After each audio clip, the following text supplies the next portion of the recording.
Hello, everybody, and welcome to another episode of the HalfGen podcast. We're back again. Look who's here. It's my friend Ross. He's not on call this Hey. week. He's here on the show.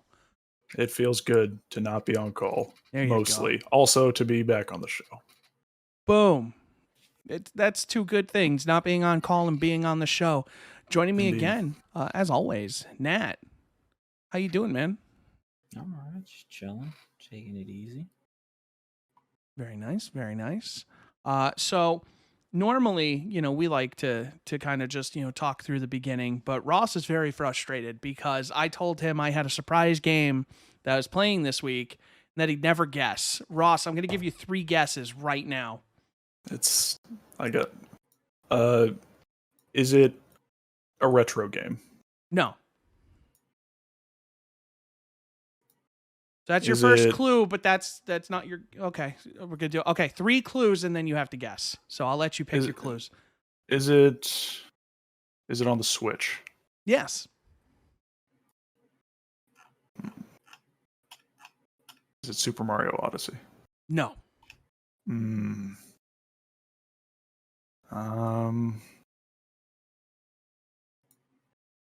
Did you finish Breath of the Wild? No. Okay, I'm out of guesses.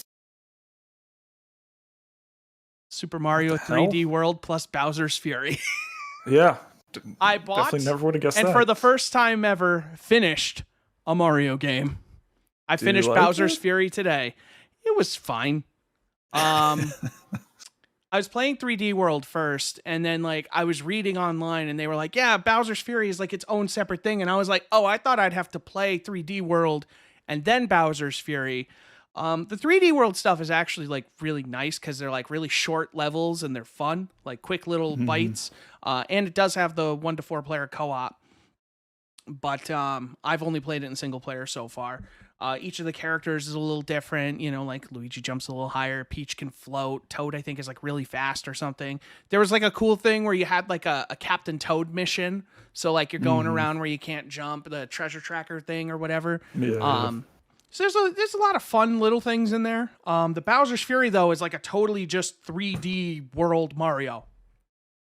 And you're cruising around on some water dinosaur thing and pardon me, getting these cat bells. And every once in a while Bowser just wakes up really pissed off and he's the dark evil looking Bowser like you see on this, and he's just I'm going to shoot you with lasers and fire. And so he'll wake up every once in a while and then he'll go away. But as you continue to progress, he'll stay on the field longer. And eventually, as you're getting your last couple, the last couple were really frustrating to get because some of the mini games to get them, I don't think were super fun. Or necessarily some of them were fine, but some of them I had to do this thing where I have to gather these blue coins. And I'm going through these pipes. And there's these clear pipes, and you have to pick the direction you want to go. But the weird thing is it didn't feel very responsive. So it's I'm trying to come out of this turn, and there's a 4-way pipe, and I'm trying to turn to the right. The game's just okay, we're just going to keep going up, and they're on a timer. So if you miss, and then you have to go all the way back around, and then you got to try it again, or you might take the right way out of the pipe, and then you're out of the pipe, and you can't get back in. So you have to start the whole thing over. And so that was really frustrating, and I didn't care for that part. But the last couple of little cat things it's all cat themed. You become a giant cat to fight giant Bowser. So that was cool. What prompted you to buy this? I have never finished a Mario game, and the evil And Bowser. you picked that one over Odyssey. This one looks really cool. I saw the trailer and I saw this Bowser, and I was like, he looks really cool. I want to play that. And so I bought it. Don't worry, I'm only mildly disappointed with the build-up. But I told you you'd never guess, though. And it was a Mario game. You just picked the wrong one. Yeah, I was I am close. more inclined now to play Odyssey having played this. That's good. Odyssey is fantastic. But yeah, I wanted to It's a great give game. a Mario game a real shot. And I mostly enjoyed it. The last couple, I keep not finishing this thought. The last couple were really annoying because like it was harder to do them because they were, I did a lot of the easy ones first. And so now it's like the trickier ones to get. And now Bowser doesn't go away when you pick up, like there's these lighthouses you're turning on and like Bowser sees it and he's like, no, I'm going back to bed for a while. But at a certain point, he's just like, nah, I don't care anymore. And so you're trying to get the last of these. So you're trying to do like these like races and stuff. And Bowser's just shooting lasers at you the whole time. And it's just like, boy, I regret doing these in the order I did them because this is far more difficult. I got to the point, I only looked up one thing because I needed like an easy one. And I was missing one thing from one area. And after I figured out where it was, I never would have found it because it was inside a building that I didn't have to go in anymore. And I just never would have looked there. And so I was glad I did because I got 51, but that was just because I got 2 like completely by accident. Yeah, it was a good game. Nice. Final say for that should be going up probably this week. I would imagine I could write that up. I haven't finished. I'll be completely honest. I haven't finished 3D World, but that's the same game as what released on the Wii U. So Bowser's Fury is really like what you'd be buying this for, because that's all the new stuff. Yeah. Nice. Well, you're right. Definitely unexpected. I have finally finished a Mario game. There we go.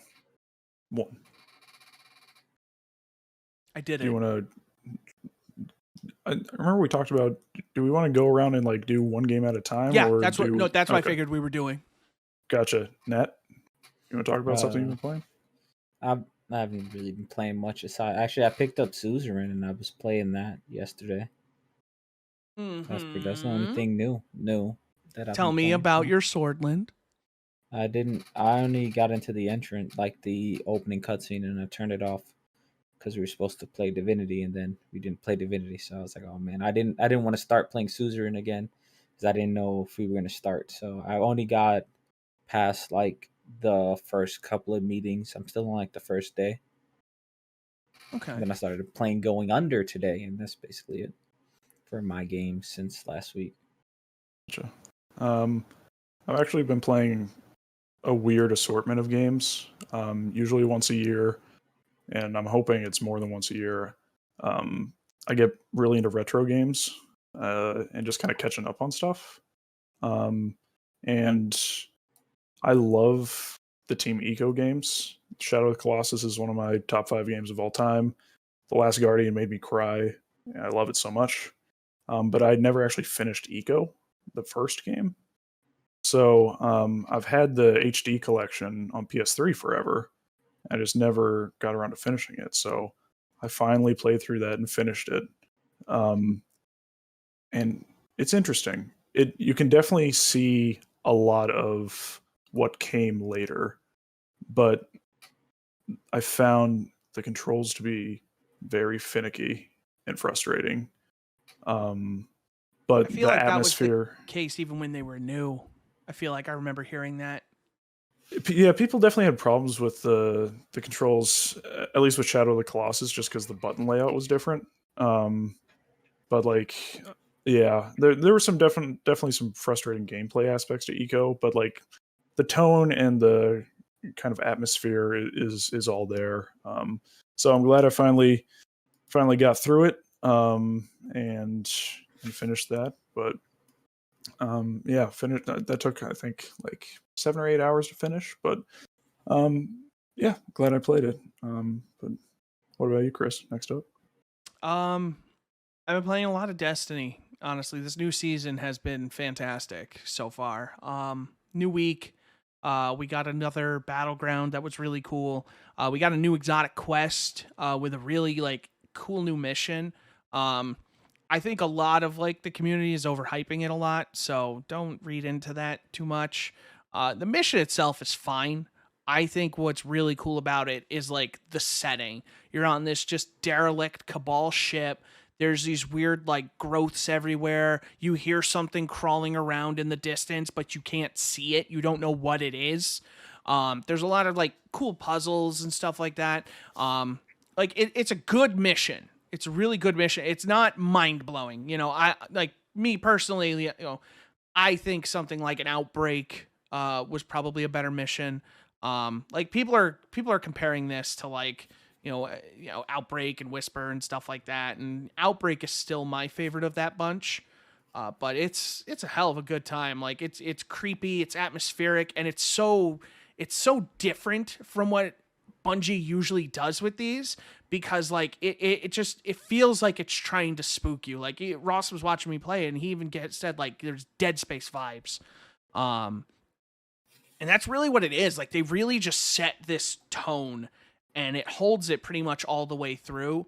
I really liked that about it. That's the part to me that really stood out. It's just like this eerie, like, isolated feeling that you have being on this ship, and you don't know what's around the next corner.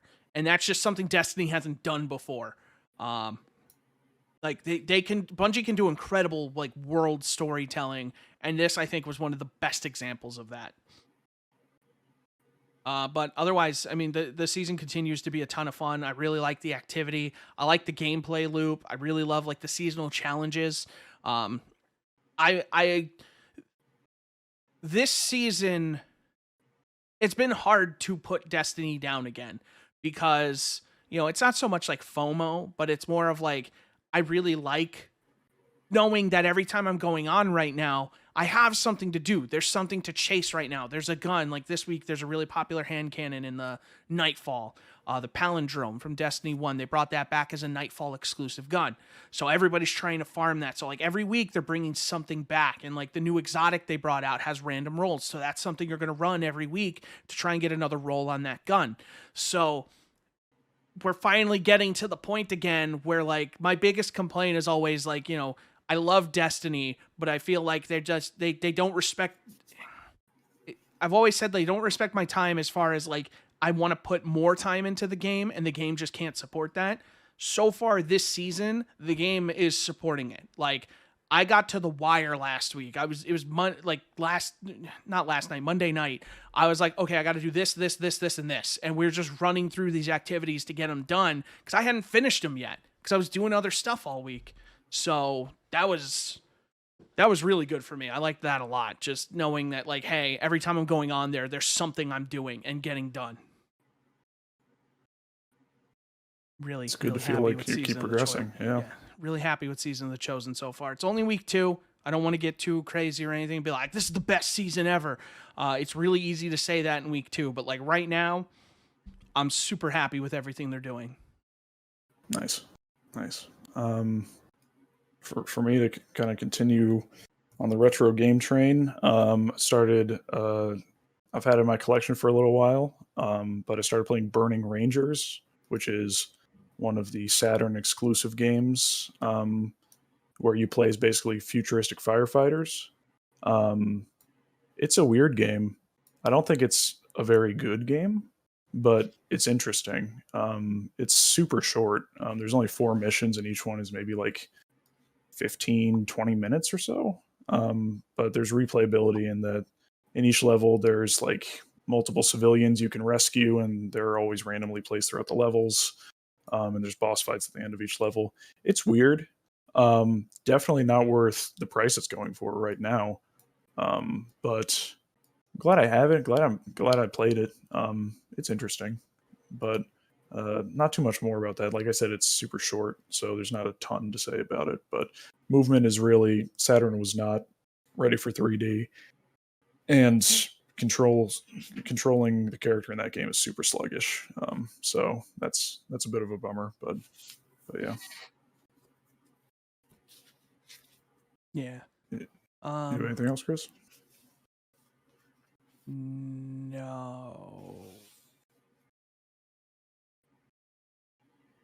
No. Okay. Okay. I mean, maybe a little bit of Apex, but nothing noteworthy. They've got their seasonal event going on. Yeah. Okay. I'll wrap up then. Ended up picking up for the GameCube the Teen Titans game. Ooh. Because it's based off the good Teen Titans cartoon and not Teen Titans Go, and it's like X-Men Legends or Marvel Ultimate Alliance, where it's like 4-player co-op. So I just kind of played through the tutorial, but it feels fun to play. So I would once we can be in person again, that would be fun couch co-op with a few of us. And then the game I put probably the most time into outside of I was Eco gonna say, can I was put a sidebar into what you yeah, were saying about the Teen Titans game? yeah, Sidebar. yeah. Apparently, rumor has it that they're gonna actually finish that show on HBO Max. I've heard They're that. talking about bringing back because they're putting a lot of stuff on there. Like I don't know if you guys ever watch Total Drama Island. They're finishing that, finally putting a season 2 and 3 to Mm. that on HBO Max, which was a great show that they never like finished Are on you, Cartoon Network. for the Titans? Are you talking about the cartoon or the live action Cartoon. Titans show? The Okay, gotcha. cartoon, not the live. I don't give two No, shits about the live action show. Mark likes to keep up on that stuff, and I heard that, and I also heard a potential they might try to revive the Batman animated series. Because according to what Mm. Mark has heard, when they put that on HBO Max, their subscription skyrocketed. And that became the most watched content on the app was Batman the animated I heard series. that, and they're thinking about looking at all these old franchises with stuff. They were also looking into Batman Beyond and Static Shock because I those would be were down with also really high, like viewing Mm. stuff that they put on the platform. Yeah, I mean, because DC had their own like DC Universe app that had like comics and shows and movies and stuff, and they basically over the course of like a year and a half, basically just folded all of the video content into HBO Max, and it's just constantly just moving stuff over. So like I watched the first 2 seasons of Titans and regret. Doom Patrol is Doom really Patrol is good. supposed to I be heard really that good. was I really want to good. watch Doom Patrol. Doom Patrol is hilarious. I highly recommend it. And then Young Justice is really good too. I want to watch Young Justice. I've seen clips. I know it's really good, but like I want to sit down and watch it one day because like I'm hoping that if they are going to revitalize like a Batman the animated series, even more than that, and as much as I'm a fan of that, I want them to bring back Justice League. I want them to give me another season of like actual Justice League. Bring back Phil Lamar, bring back everybody. I want that team up again. I want whatever comes after Unlimited, Like I need that. That show was so good. Like I find it funny that the voice actor for the Flash in that show played Lex Luthor in Smallville. I find that funny. But anyway, yeah, it's man. I wish you guys could come visit and we could all play Teen Titans together because Hey man, New York is about to open back up. Our coronavirus stuff has been dropping like crazy. It's only been a 1% increase. That's awesome. Maybe we're finally getting to maybe we're starting to see the end of this at some point. Hopefully. I know vaccines are getting out in way higher amounts. My parents have gotten their first doses, which is great. Oh, that's cool. Yeah, because they're old. So, but yeah, what was I? Oh yeah, last. Wear that mask. It almost feels weird not wearing it now. I know. I'm rocking with the mask even after. Yeah. There was some girl on the train throwing up today, and like she was like on the other side, and I looked over and I was like, this can't be coronavirus safe. Yeah. No, that is definitely not. Yeah. Last game I've been playing, and it's interesting to me because I know the far better version is on PC, but I'm playing it on the original Xbox, and that's Star Wars Knights of the Old Republic 2. I picked that up just at a local retro game store. I've started it once or twice, and I've never gotten super deep into it. But because the first game is one of my top 3 games of all time, I love the first KOTOR.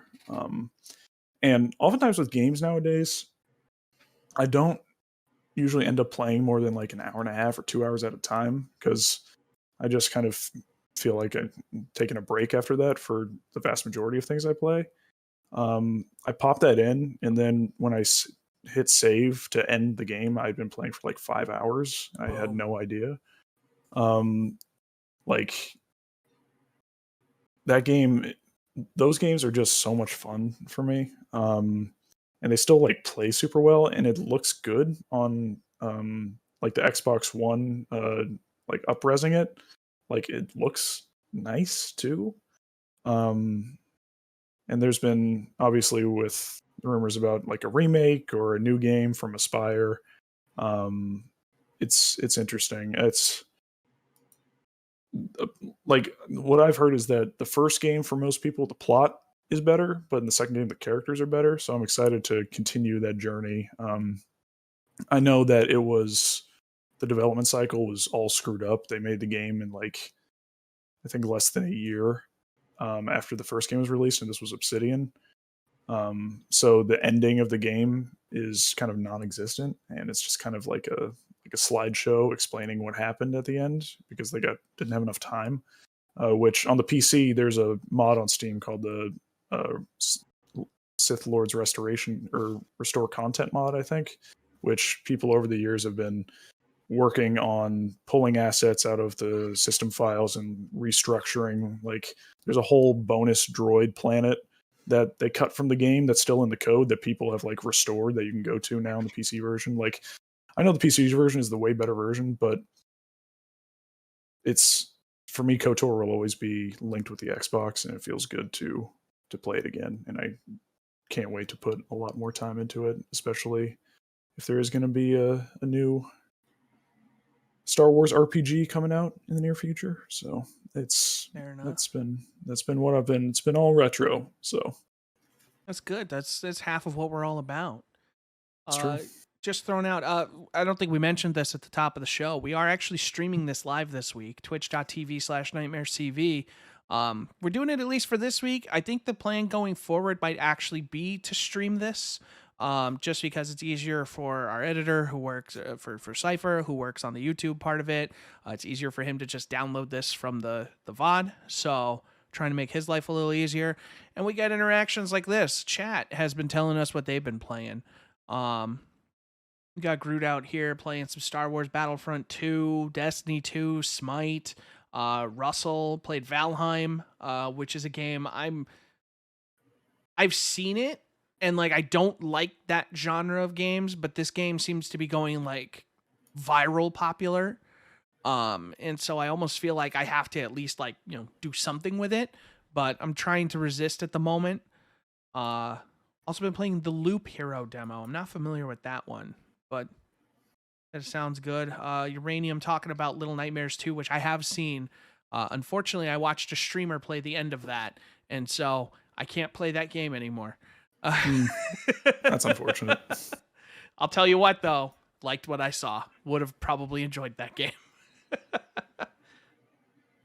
Oh, and Dyson Sphere Program. That is a game I kind of have my eye on. I'm waiting to see if maybe they do a sale in the next couple months, and I might get in on that. But I can only do so many early access games before I, just kind of lose track of them. Yeah. Especially with how early some of them are. Yeah. But gentlemen, do we want to get into the Nintendo Direct today? Because that's a thing that hasn't happened in almost 2 years. Yeah. A proper Direct. So let's get this out of the way. There was no Breath of the Wild 2. There was no Metroid anything. Still no goddamn Advance Wars. Not even a new Fire Emblem, which I thought maybe we were primed for a tease for that at some point. But here's what we did get. Pyre from Xenoblade Chronicle 2 and Pyra. Mithra. Oh, this one. Pyre is Pyra. the phenomenal. This article that I'm reading it from has a typo. Oh, nice. Because it has an E at the end. Pyra and Mithra are joining Smash. So that's your new Smash character coming in March. I know the community is going nuts right now. Another sword user, everyone's favorite. Yep, it's everyone's favorite waifu. They must be really easy to make, the sword characters, because they keep making them. That must just be like either they really like making them or they're really easy to make. But, I feel like a lot of the games just have sword characters. No, there's so many sword characters. Fair enough, but yeah, I still want Master Chief. Yeah, no, I can. I pitched Ross the perfect reveal for that. Yeah. Hopefully someday, Someday, Nintendo. Fighter Pack 3. Yeah, right. Yes, we got that. Fall Guys, in the game that should have been on Switch probably a long time ago, but couldn't because PlayStation exclusivity, is coming to Switch this summer, along with the Outer Wilds and Yes. Samurai Warriors 5. So those are all coming out. The Famicom Detective Club stories are getting localized for Switch. They definitely look like they have like a Phoenix Wright vibe. Yeah, which I was all about. Yeah. So those are coming May 14th. The Missing Heir and The Girl Who Stands Behind. Mysterious. The times, yes. Legend of Mana or Mana, I don't know which preferred enunciation Tomato. of that. Yeah. That's coming to Switch June 4th. Monster Hunter Rise got another trailer. That's still coming, I believe, March 26th, if I remember correctly. Here's the big one. Mario Golf. Mario Golf Super Rush is coming to Switch June 15th. Nat, we need to talk to you. Cypher is in and Ross is in. We want to do the HalfGen tour, the HalfGen Invitational. We just do a round of golf every week or something. I'm down. I like golf games. Yeah, because you can make your own character. They have a story mode, just like the old. I think didn't Camelot develop those? Yeah, I believe so. Yeah, like those old like Mario Tennis games and stuff. Like that's the thing I wanted in Mario Tennis Aces. That's what would have gotten me to buy it. They didn't. It's gonna be the second golf game on Switch with a story mode. Golf Story is very good, by the way, in case anyone wants to play. Well, there you go. But Mario sports games are generally very good. Like Super Mario Strikers on GameCube is one of the greatest sports games of all time. So I'm excited for the Mario Golf game. But yeah, no, I'm actually very interested in that game, and it looked simple, like not like boring, but it looked like kind of easy. It had kind of like that Hot Shots vibe, but maybe even a little less hardcore than that. Yeah. We got a bunch of release dates for other games. The Capcom Arcade Stadium is out today, and I got a full list of those games if anybody's interested. I was gonna say, oh wait, not that actually. Hold on, where's the lineup? There's one game here I'm kind of excited about, not in the Capcom thing, but yeah. Do you guys want me to go through this list of games that are available? How many games are there? There are. Hold on. Yeah, just go ahead. All right, it's not too. Vulgus, I guess, is that what that is? Okay. Sorry. Hijimaru, I'm assuming 1942, which I think you get for free, or no, 1943. I think you get for free. There's 1942, Commando, Ghosts and Goblins, Section 7, Japanese name. What is that? What are you? Is it in Japanese? Yeah, I think so. Like it's in Takai kanji? no Banka. Oh, Gesundheit. Yeah, no, it's in Japanese characters. But then I see the small English written part right here. Sorry that you guys can see my mouse on the screen right now. I put this on the other monitor just so my face doesn't get like all colored. The hell is that? Legendary Wings, Bionic Commando, 1943, Forgotten Worlds, Ghouls and Ghosts, Strider, Dynasty Wars, Final Fight, 1941, Counterattack. This is another Japanese title. Senjo no Okami 2. Okay.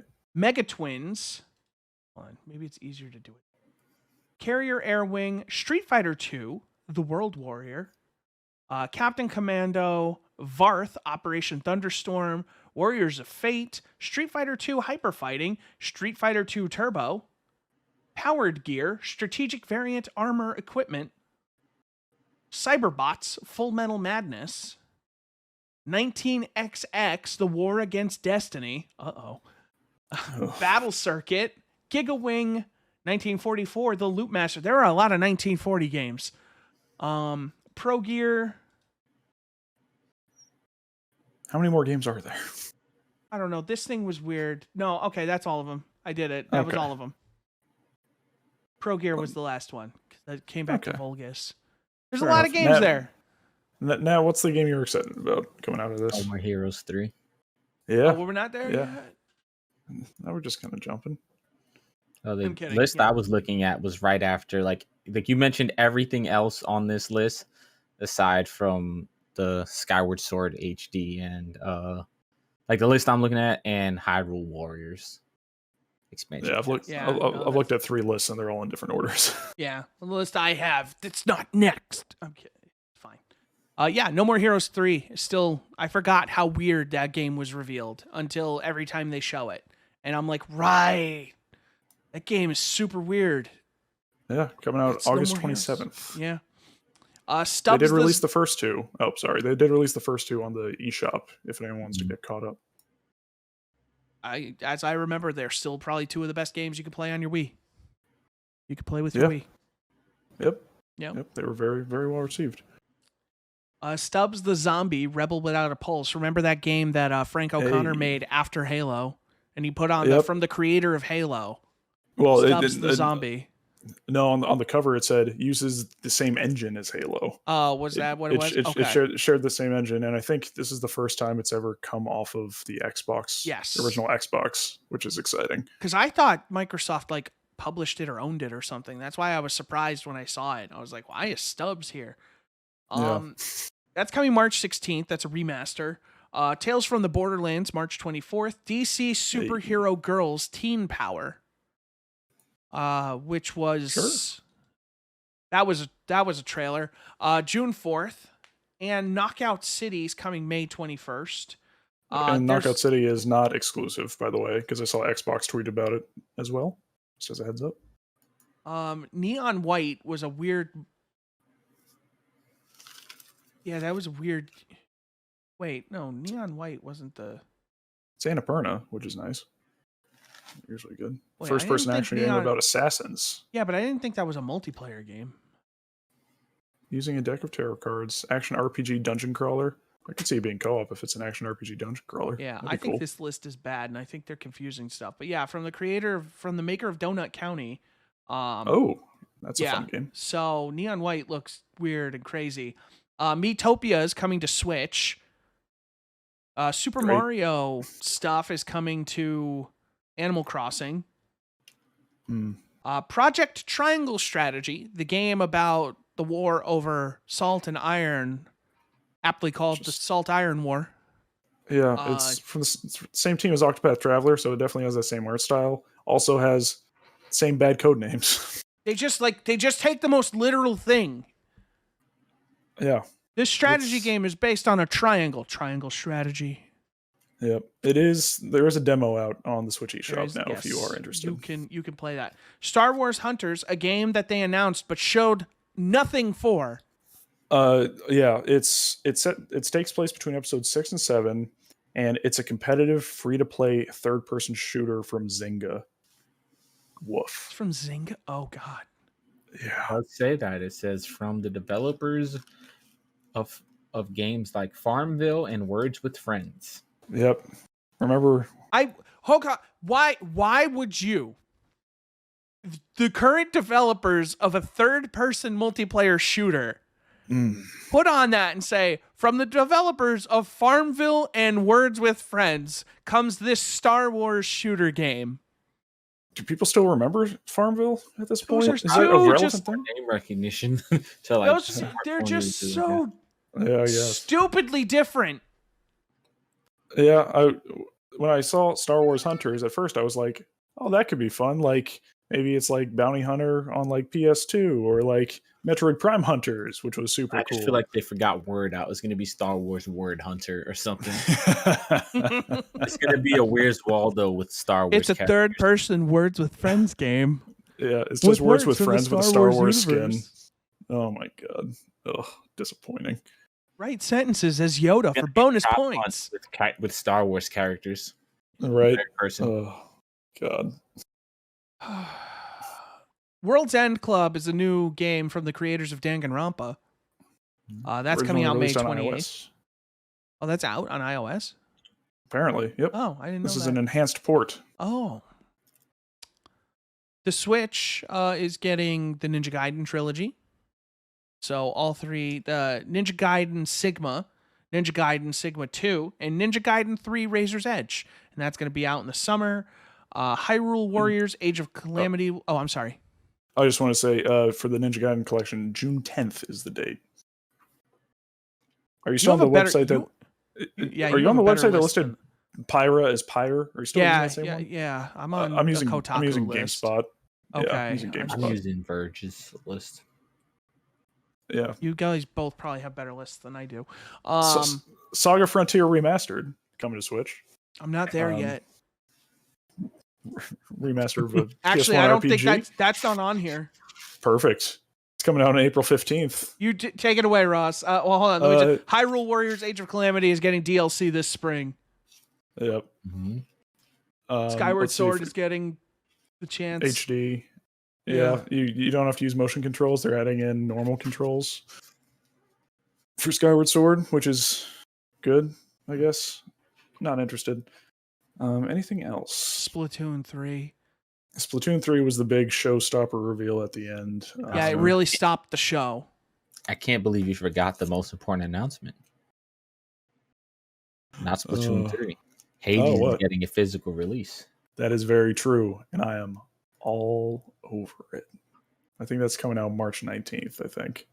Yeah, and it has a pretty cool like book and stuff that comes with it. Yeah, it comes with an art book and a code to redeem for the soundtrack on your PC. On theory, I don't want to buy this, but I haven't bought Hades for Switch yet. And it's a character book, so it has like all like profiles of all the gods.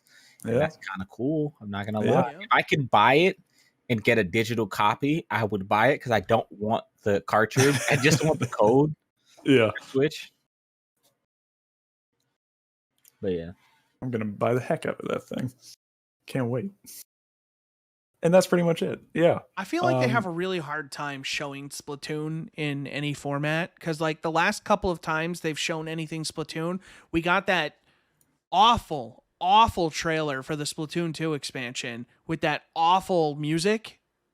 Yeah. Yeah, I remember that. They really struggle to show Splatoon.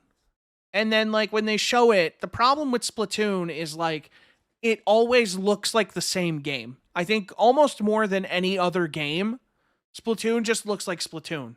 Because Splatoon 2 looked a hell of a lot like 1, and so far, 3 looks like it might have like some weird single-player campaign, because the first thing they did is you customized a character and a pet, but then all they did was walk around, get on a train, and then they were in the city and they showed multiplayer footage. I mean, that's what you do in the other Splatoons. You customize your character and you walk around the multiplayer like overworld lobby. So it's just the same game. Probably. That's what you tell. People seem to enjoy that game. I have some friends who swear by that game. That game just looks the most like the same game. Out of like I know we joke all the, there's always the jokes about like Call of Duty and stuff like that. But Splatoon, they all look the same. That's their Call of Duty, man. Yeah, it's their annualized sports game, their Call of Duty. Splatoon is going to turn into that now. But there is one more announcement. Plants vs. Zombies is coming to Switch. Battle for Neighborville Complete Edition coming on March 19th, if you're interested in that. I actually heard that's pretty good. So I've also heard that those games are pretty good. And they made a point, too, in the trailer. Everything in the game can be earned by playing the game. Nice. So that's good to see. That's hearkening back to the olden days of just playing games and unlocking stuff.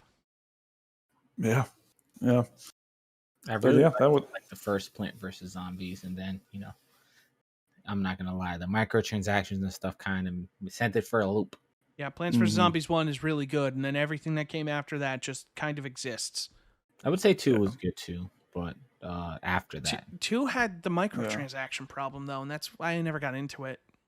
Does 2 have the microtransactions? Yeah.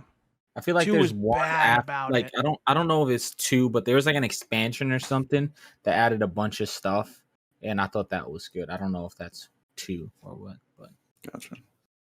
Well, that was it for the direct. I was really hoping for a Metroid Prime trilogy collection, like I do every direct, but alas, So we here's just the got thing. Ninja Gaiden. Still nothing on Bayonetta.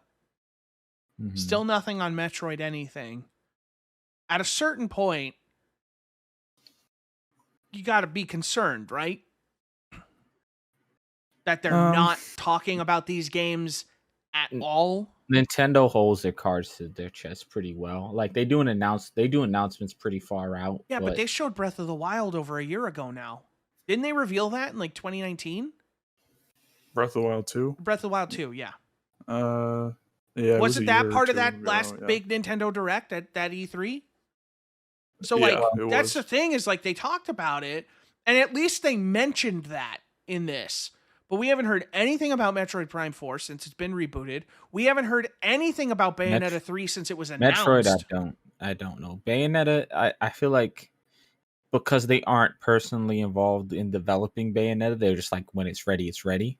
Metroid, I can't speak for, but Yeah, and then Shin Megami Tensei 5 is supposed to come out this year, and they've only shown they showed one updated trailer for it, not at this direct, but from the initial trailer that was part of the Switch reveal. So it was supposed to come out like 2017, and it's interesting. It'll be interesting to see how these next few months play out, leading up to the traditional E3 timeframe. Because last year it wasn't the strongest year for the Switch. There was Animal Crossing, sure, but beyond that, there weren't a ton of high quality or like big name bangers for the system that came out for sure. So we'll see. We'll see. Maybe they'll have some crazy announcements along with a Switch Pro at E3. Who knows? Yeah. I was excited that they were doing, the big Nintendo Direct.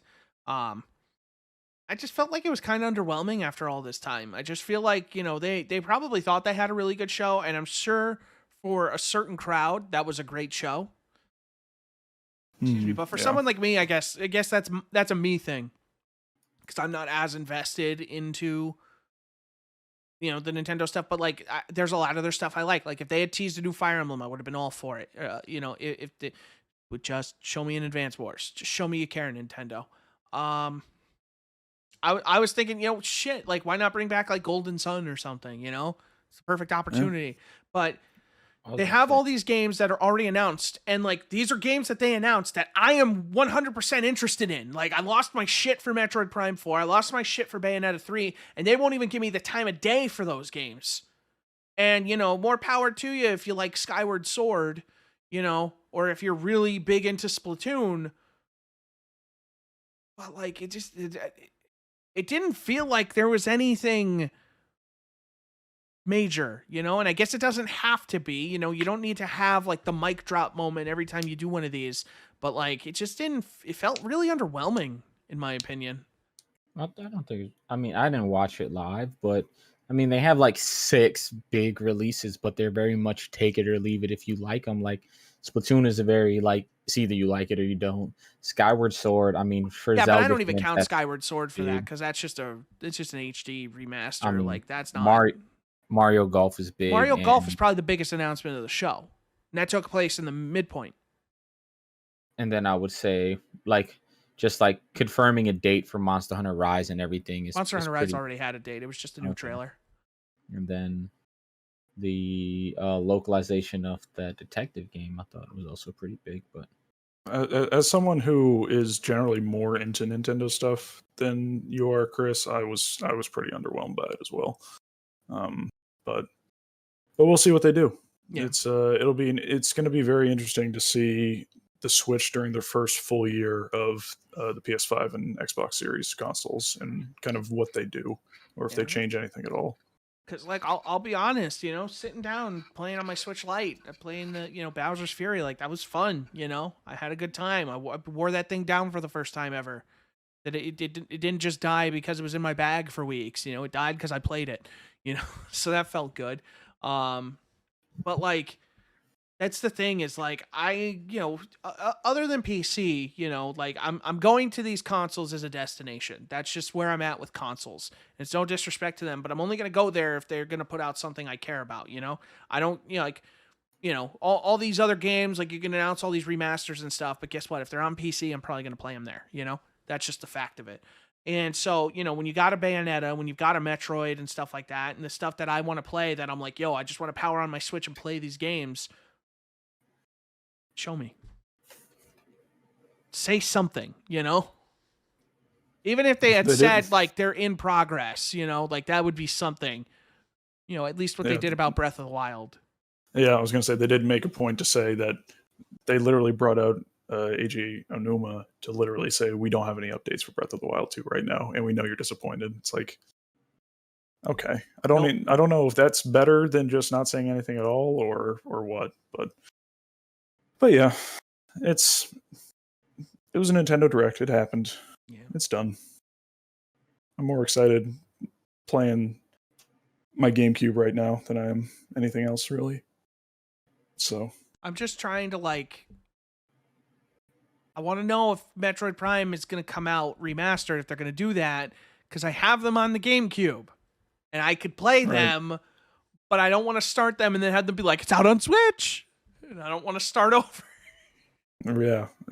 And you don't want to play the third one until it's probably on Switch because it is on the Wii. I don't want to have to dig up a Wii, and I don't want to play with that control scheme, I don't think. Ugh. Oh, God. Pardon me. Yeah, so nothing crazy newsy this week. I pulled a couple things. Yeah, go ahead. I don't know if you guys saw this. So remember how there's been all that talk of since Microsoft acquired Bethesda, are the games going to be exclusive? Mm-hmm. Yep. So I'm waiting to be redirected to website. So I'm just trying to double check if statement was made to them. No, so it was made to. There's a statement from.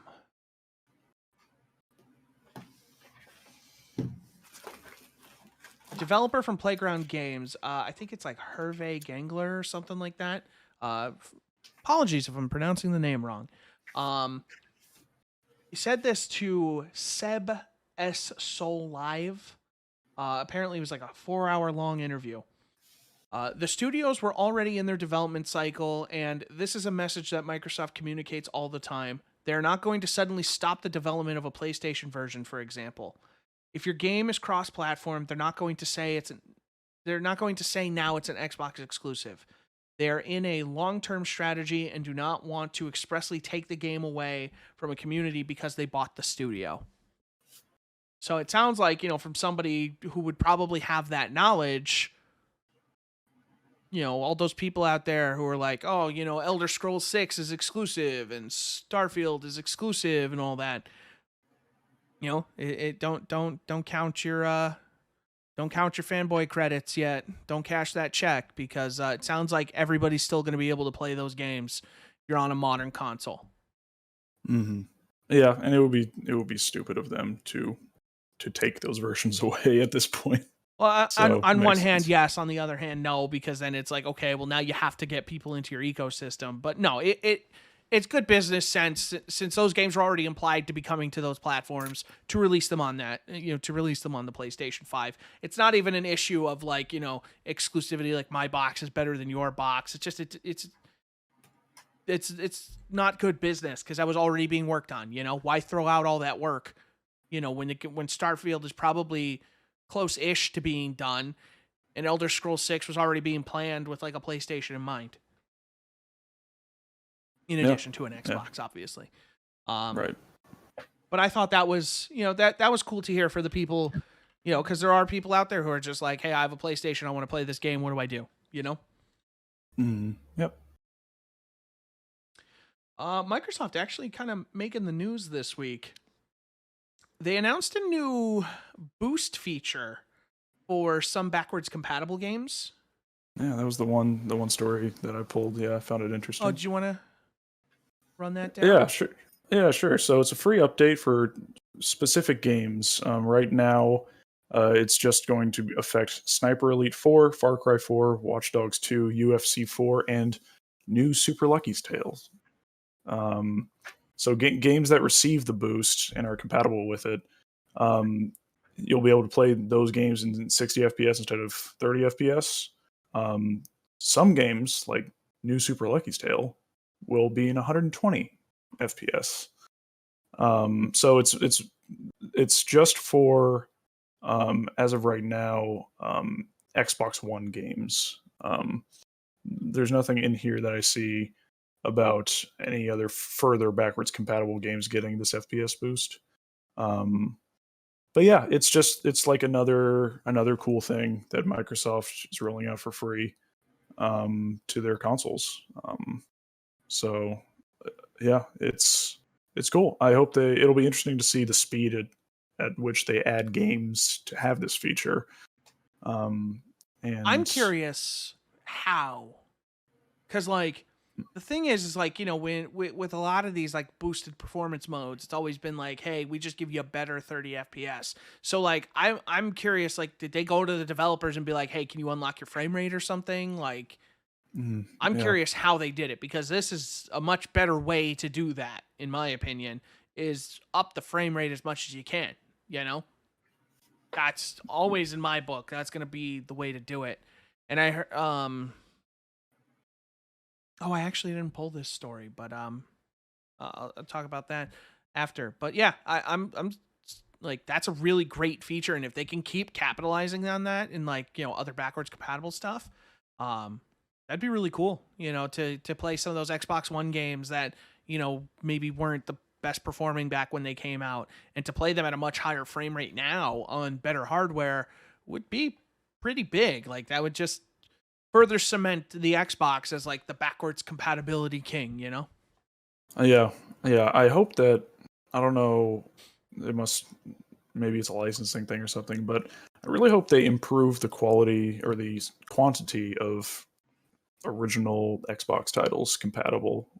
Because with the Xbox One/Series X, because I was looking into that this weekend and I was like, in terms of original Xbox, there's like 25 titles. And then I looked up the backwards compatibility for original Xbox on the 360, and it was like almost all of them. So part of me is like, why can't they just do that again on the newer consoles? I would love to be able to pop in any of my original Xbox games into my Xbox One or Series X whenever I get it and play it. But no, I have to keep my 360 around in case I want to play any of those that aren't on the backwards compatibility list. It could be worse. I own the original Mech Assault, and I would have to get an original Xbox to play it. I've been thinking about getting an original Xbox again. I bought one for our Tony, not Cypher, but our Tony, a couple years ago for Christmas, so he could play his version of Morrowind that he loves. And then he finally he played it so much that he finally got it working in a way he liked on his PC. So now I don't think he even plays it. But I'm like, whatever. Yeah, that checks out. Yeah, it's classic hip maneuver. I didn't pull this, but I forgot to mention that, or I thought it was cool. I'm sorry, what? I was gonna say, we're talking about that. I just want to be able to play Jet Set Radio Future. Yeah, dude, that's a good game. Out of working on 360 for some reason. Oh, weird. Work because it was a double disc. It was with Sega Racing 2000 or whatever. Yeah, Sega GT 2002. It was a double pack. Yeah. And yeah, that's sad. Mm-hmm. God, remember when every publisher made like every genre of game? Every publisher had a racing game. They had a sports game. They had. Remember when Xbox had an NFL game? As I say, people forget that 2K was originally from Sega. Yeah. It's true. Leaning down because I definitely just got a splinter in my foot that hurt, and I was like, I need to get this out now. Yeah, no, I don't disagree with you on that. That's no joke. You get that shit out. Metro Exodus is getting a enhanced version with NVIDIA DLSS 2.0 and improved ray tracing. Nice. And it's going to support ray tracing now on the consoles, on the PS5, the Series X, and the Series S. And according to 4A Games, apparently they're targeting 1080p 60 FPS with ray tracing on the Series S. Oh, nice. So that's actually kind of huge. Yeah, so it sounds like they're targeting high frame rate and ray tracing, which is ideally the best way to do it. So even you Series S owners are going to get a pretty good experience with that. And anybody who owns it like on PC, I'm very excited. They're going to give it to us for free. So I'm going to play through Exodus again with ray tracing this time. And I'm very excited because that game already looked really good. And now with DLSS 2.0, it's going to look even better. And I'll be able to ray trace it without sacrificing frames. Too many frames. So Sure. I'm pretty pumped to play that now. That's cool. That's Yeah. cool. It'll be interesting to see if things like that start to happen more and more, or like more developers do what they did with Miles Morales with the 4K 60 with ray trace. Or no, it was it 1080p ray tracing? I think it was targeted 1080p 60 FPS with ray Yes, tracing ray tracing, up-resed to like super sampled to 4K or whatever. Right. Yeah. Gotcha. Yeah. Cool. But update. Yes. What you call it? Splinter. Splinters are the worst. Yes. That's facts. Yeah, they're super annoying. Don't know what they were called just now. I was like, what the- No, it's fine. It's, you know, when you have to think of it, just think of the rat who was the mentor for the Ninja Turtles. That's who I think Well, of. When I hear Splinters are the worst is the closest thing I have to a title so far. So that's Perfect. the pending title right now. Ross, I know this is usually your bread and butter. I don't know if you have the podcast doc up, but Microsoft announced some new Game Pass games for February. I did not see that. New. Good to Game see our buddy Pass Halo Knight PS4. in the chat, aka John. You guys might be hearing from him on the podcast in the near What's future. up, John? Friend let's of the see. site, a longtime personal friend of myself and Ross. You guys might be hearing him, maybe guesting a couple times here in the future Indeed. if schedules work out. This Splinter originated. I got one on Eurogamer. It originated where? I said I don't even know where. Like I can't Oh. see my floor Yeah. where it's poked. Yeah, with Splinters, you gotta like soak it in water until it gets soft, then you can pull it out. No, I just went at it. I was like, kind of hacked at my foot to get it out. Part of me just heard you make that sound and wished that it could be dubbed into like Dragon Ball Z when they're punching. Anyway, games coming to Game Pass in February as we're halfway through the month. Ghost of a Tale is on PC. Came out on the 4th. Project Winter came out on the 4th. Ghost of a Tale PC, Project Winter, console, PC, and mobile with Game Pass. The Falconeer came out on the 4th with Game Pass console or mobile console and PC. Phenomenal game, Final Fantasy XII: The Zodiac Age. Phenomenal remaster / remake, mostly remaster of Final Fantasy XII. Came out on the 11th for console and PC. Jurassic World. What's that? That's in Game Pass now. Yeah. That's why I'm reading off Game Pass games. Jurassic World Evolution coming out on mobile and console on the 11th. So that's out. Stealth Inc. 2, which I've heard good things about the Stealth Inc. games. A Game of Clones out on the 11th as well for mobile and console. Chris's favorite game, Wolfenstein Youngblood. You can now play it on your phone. I played that last week. Congratulations. You weren't here. I talked about it. I'm sorry. It was fine. Do Do you have the new let's games, see. or is that just all the old ones? Because I have a new list Oh, you have a new list. starting on the 18th. I'll go through my list. Yeah, that was the old Yeah. ones. I think we talked about those. Maybe we didn't actually, because those don't sound familiar. This one I pulled Yeah, this go one through from your list. Eurogamer. Code Vein is hitting Game Pass on PC on February 18th. Pillars of Eternity 2, Deadfire is coming to console in the Nice. cloud. Wreckfest is coming to console, PC, and cloud. You should download that. That's a fun game. That's from Bugbear. So they're really good about like the destruction physics and stuff like that. On February 23rd, Killer Queen Black is coming to Game Pass on console and cloud. February 25th, Dirt 5 is coming to Game Pass on console, PC, and cloud. And then also on that day is Elite Dangerous on console and Super Hot Mind Control Delete on PC. There are a couple games leaving Game Pass starting on the 24th, Dirt 4. On the 28th, Mamadora, Reverie Under the Moonlight. Mother Russia Bleeds, Oxenfree, Jackbox Party Pack 4, and Vambrace Cold Soul are all leaving Game Pass. You should play Oxenfree before it leaves. That is a very good game. So I've heard. Indeed. My friend Jake swears by that game. Yeah, it's a really good narrative-driven game. It's made by the same people who made After Party, the game where it plays two characters who die and have to beat Satan in a drinking game to get out. So, very dialogue-driven, story-heavy games. Very fun, very good. And that's that.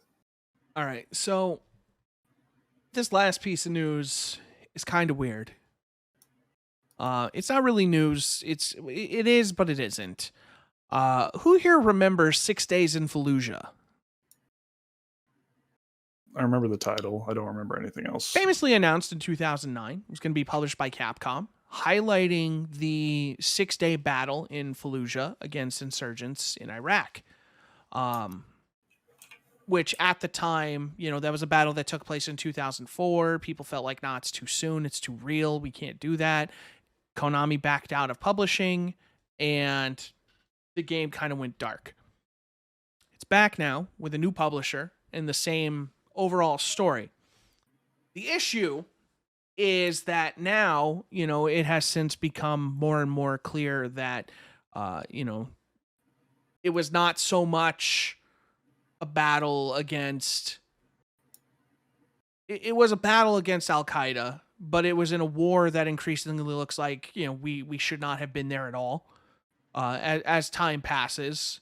And it was a battle in which there were multiple, in all likelihood, war crimes committed, white phosphorus used on civilians, things like that, that were definitely in violation of, the Geneva Convention.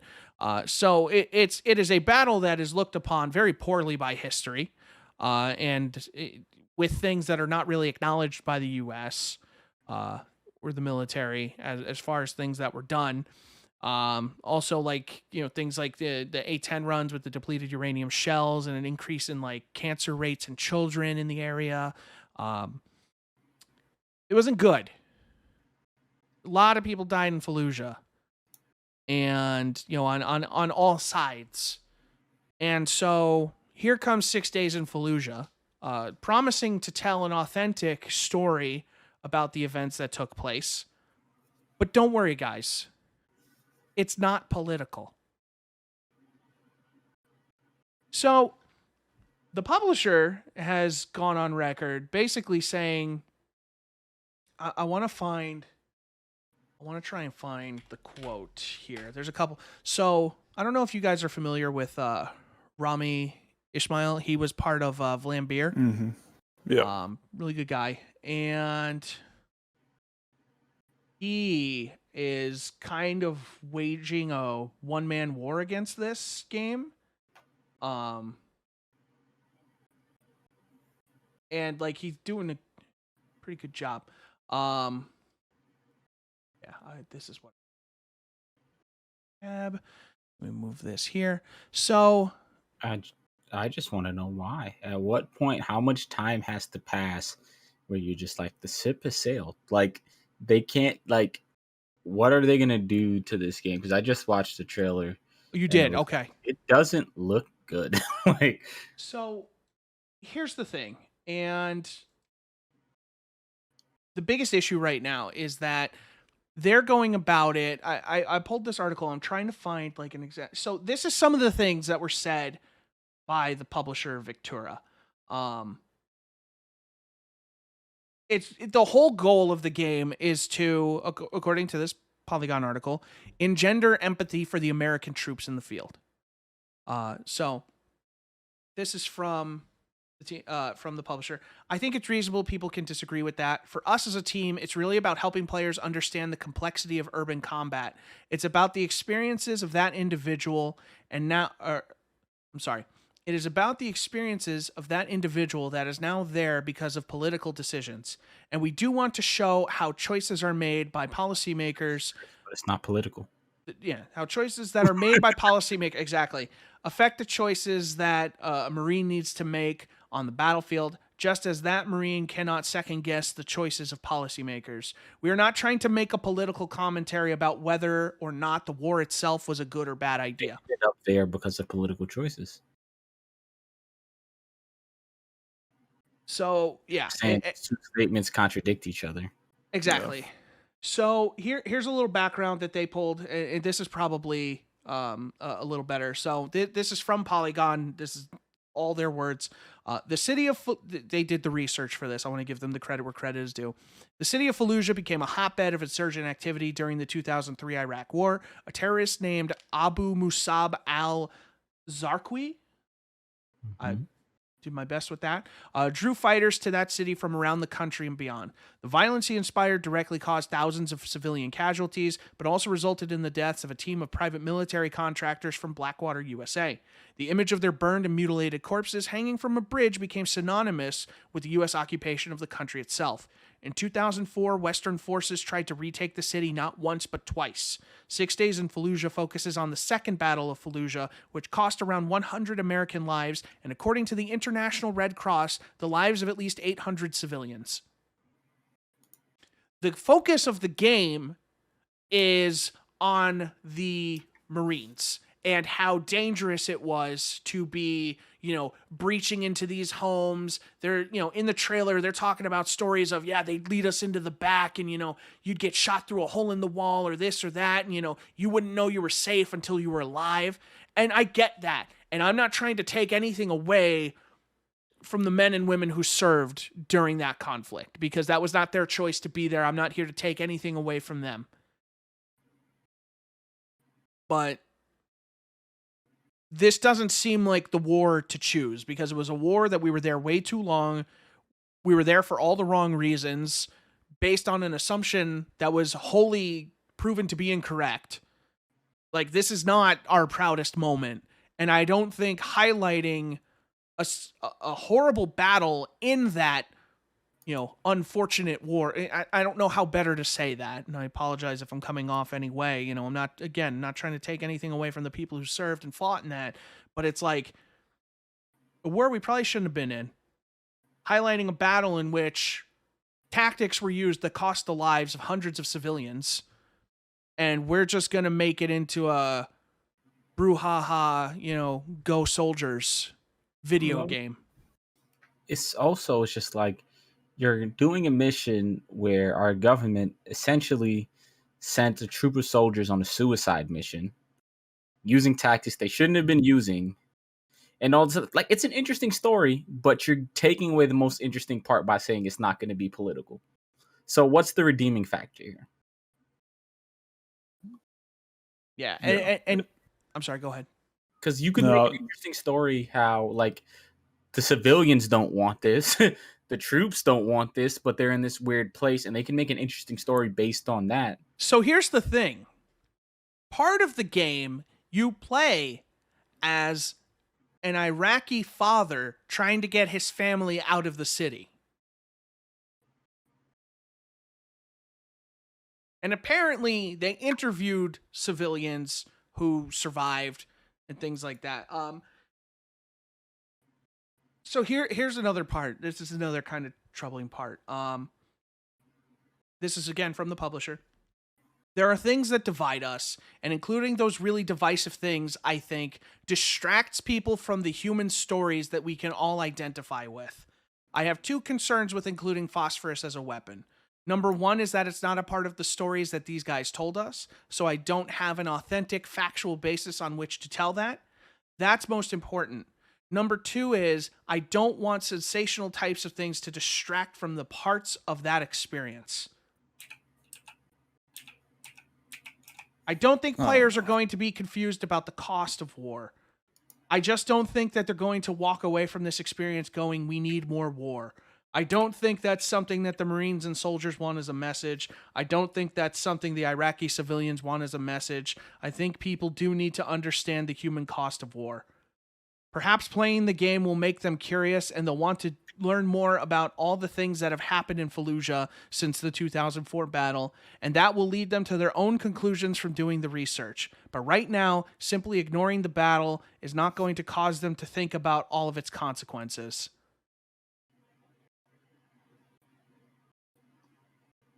Whole thing just feels weird. And so, Like, I don't know. Rami Ismail is fucking taking this game to task on Twitter. Like, he posted a thing the other day, and it's funny and it's sad at the same time. He posted a thing on Twitter, have a hot take on Cyberpunk, get 23 interview requests. And he's like, me, an actual Muslim, talking about this game, 0 interview requests. And he's just like, nobody wants my perspective on this because that's not what the game is about. And he's just tearing them apart, and for all the right reasons, I think. And like you look at it from his perspective as somebody from from that region who would have been either a direct victim or victim by proxy of this conflict, and it's like, why shouldn't he be upset?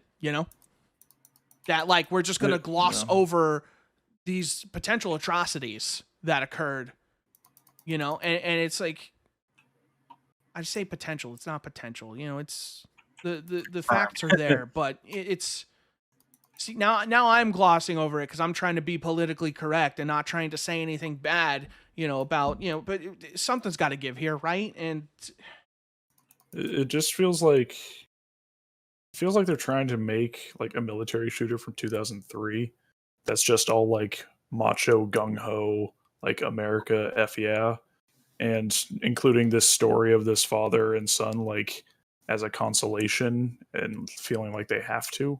Well, so the characters in the game are based on real people. They interviewed actual soldiers who fought in Fallujah.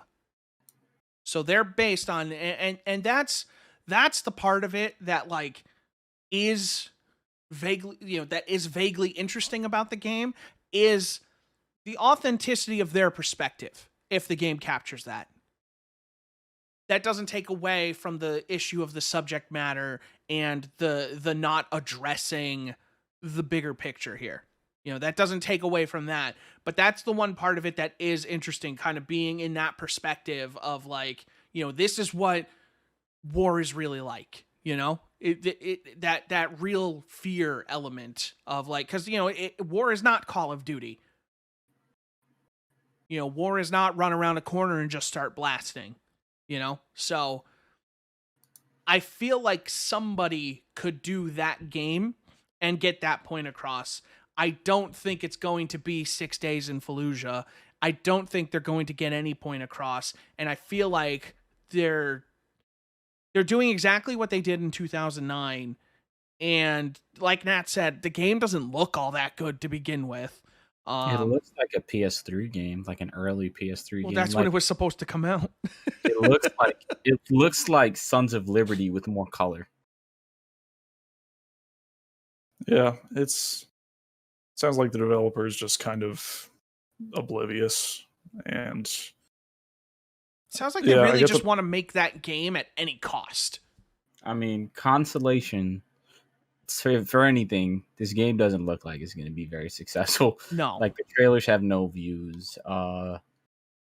Like, there's articles talking about it, but I doubt anybody's going to actually buy this. Like, if it somehow ends up on Steam, it's going to be a game that people buy. Like, look at this crazy game, but I doubt it's going to be like, if they do recoup, it's going to take them a long time to recoup, considering how long they've held on keeping the dream alive of. Apparently, it's been in development for like 16 years. That's what I was gonna say. Well, it's been in Crazy. development forever. Like, you know, we thought Duke Nukem was bad, and then here's 16 Yeah. years for this game. I just can't believe it's happening again. Like, when I saw it, I was like, no, not that game again. And like, that's the thing, is back then I was kind of interested in the game, but I also back then was not aware of what really happened in Fallujah, and that's why I was interested in the game. But that's the thing, is they're only serving you half the story. And a lot of people were like, you know, here's an opportunity. A lot of people were comparing it to Spec Ops The Line, not in the sense of like they expect the games to be the same, but in the sense of you had an opportunity to show both perspectives, you know, because Spec Ops The Line kind of treaded that line and showed like how you could kind of go too far, you know, at what cost do you do these things? And that's what made Spec Ops The Line great, was like, you saw the cost of doing those things. Like when he used the white phosphorus and things like that, there you got to see that. And 6 Days in Fallujah is kind of taking the coward's way out. And like, we're not going to show you that stuff. We're just going to show you, you know, what we think is the good stuff. We don't want to talk about the bad stuff. That's not part of our game. Whereas Spec Ops kind of embraced that, and it benefited from being fictional. You know, and that's the problem, is like, if you're going to take this real life battle and you're going to tell a story about it, authenticity is everything, you know, based on a true story, you know, you gotta have that. And the more you fluff it, or the more you leave information out, are you really telling that story anymore? Or is it just your fictional version of what happened? If you don't address it, that's just fiction at that point, right? Yeah. Yeah. It's not yeah. I can't believe that game's coming out. That's what I meant to do. I don't know what other games this publisher has done. Victura. I want to look Well, it up. Victoria doesn't seem like they've published much, but the studio published a bunch of old games. It looks like they stopped, and then there's another studio that's also credited on it, that's newer, that doesn't have anything else like accredited. Highwire has Golem and 6 Days of Fallujah. Those are the only two games they have. Yeah, Golem was I was just gonna say Golem was a fairly well received PSVR game. And then Atomic Games. Yeah, they have Close Combat, Breach. They have a bunch of just war games. Yeah. I don't. It's a weird situation. It feels like it's going to be unsuccessful, to say the very least, and hopefully it'll just kind of pass by. I can't Doesn't find seem like it's worth anyone's anything. time. Yeah, I was just saying Victoria seems more like that's just somebody's like I can't find anything, like even on the Wikipedia page, like there's just nothing for Victura. Yeah, so my new trick I learned when looking up a shady company is to type in holding after. Because it's normally something like that. Apparently Highwire Games is a bunch of former Halo and Destiny developers. weird. Yeah. That's super weird. I'm gonna down that hill. Yeah. Weird. Well, I feel like we're done talking about that. It's just Doesn't seem like there's much more to say about it. Yeah, it's just a weird thing. Chad, if you guys got any questions, comments, anything you guys have that you want us to talk about, you know, drop them in here, and you know, we are happy to talk about it. But you know, I feel like we got into the games right away. Yeah, I'd agree. How's everybody doing? How are you guys doing? We skipped this part. Normally we talk about how we're doing. How's everybody today? Pretty tired. It's probably not the time after talking about 6 Days in Fallujah, but I care about my friends, want to know how everybody's doing. Good talk. Yeah. Russell wants to know what we think about the explosive rise of Valheim. I don't even fully know what Valheim is. I know it's Yeah, you said it's like another a survival Rust game. kind of game, it's survival, build a base kind of thing. I've seen Northern Line play it, and it looks interesting, but it looks, I don't know. It's just I was thinking of playing it, and then I realized I was like, that's probably not my thing. But Yeah, so I have that's zero how interest in it. So here's the thing. Right now, it has the second most concurrent players on Steam after CSGO. Mm-hmm. Yeah. Like, the game has broken records for player counts, concurrent players, all within I think it sold 2 million copies in its first 2 weeks. It's insane how this game has exploded, and it is crazy. It's this meteoric rise, and I don't know what prompted it, because it no disrespect, but it looks like another one of those games, Who's the developer? It's a Arc Iron Gate type game, and is being published by Coffee Stain. It looks like this is Iron Gate's first game, at least on Steam. Iron Gate AB. Gotcha. Well, at least from what my understanding is, the way it plays and the movement and everything is like old WoW and games of that era. So a lot of people, it's like that, and then it meets Arc based building survival game. So it scratches 2 itches that some people are looking for, and I've seen the people who like it seem to really like it. Well, yeah, I mean, it's got 53,000 reviews, 96% overwhelmingly positive. Yeah, it's it's incredible. And again, it came out February 2nd. It's been out 2 weeks. And this game is already probably one of the most reviewed on Steam. Yeah, I'm happy for people who are digging it. I have less than zero interest in it. Yeah, I mean, I almost feel like I kind of have to try it at a certain point, just because it's crazy. It looks cool. It's co-op, so you can just go into a world with your friends and play if you want. I don't know. It is crazy. Just it kind of came out and I heard about it and I was like, oh, that sounds cool. And then it was just the biggest game in the world, Yeah. I don't have much else to say beyond that, but I guess this is just going to be a short episode this week, guys. Not a ton to really talk about. Yeah, it's pretty quiet week.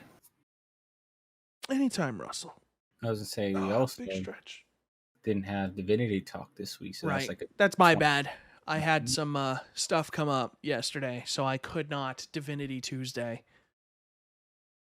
But I will be back for our regularly scheduled Divinity session next week. I missed it very much. But yeah, so we will have an update for Divinity next week. Maybe, I don't know, maybe we squeeze another one in at some point this week. I don't know. But yeah, unless you guys have anything else, it sounds like that's an episode right there. I guess Splinters are the worst is our title. There it is. That's all I need to know. So, anybody who does watch on YouTube, just a heads up, Cypher, again, our editor, he's going through, the whole Texas crisis right now. So if the episode goes up late, don't hurt him. Don't go after him. Blame the weather.